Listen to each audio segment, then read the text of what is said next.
هموطنان ملتم افغان شده، ای بی دیگران به گردنش بار شده.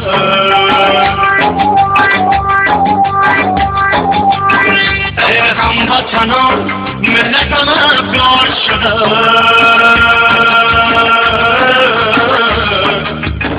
ای بی دیگران به گردنش بار شده.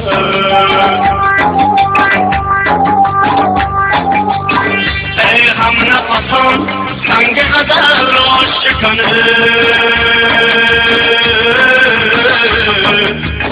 خاک وطنم ز مرده بیزار شده.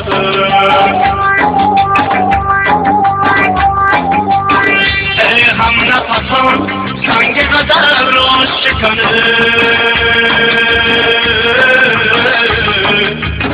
خاک وطنم ز مرده بیزار شده.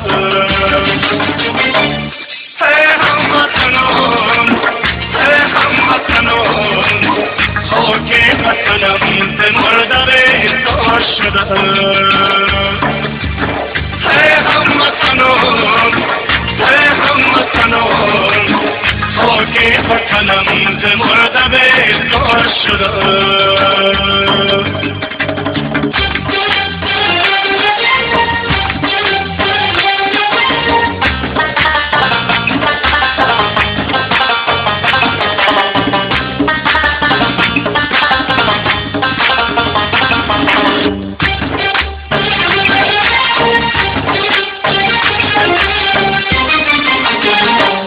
مرغ چمنت در چمن ویرانم، صاحب وطن امروز ندارد خانه.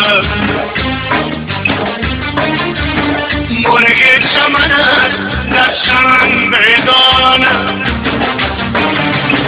صاحب وطن امروز ندارد خانه.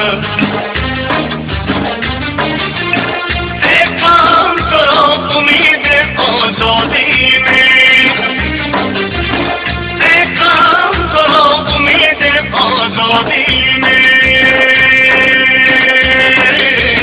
تو سجدہ کنی قبلۂ بیگانہ. اے هموطنان، اے هموطنان، خاک وطنم ز مرده بیزار شده.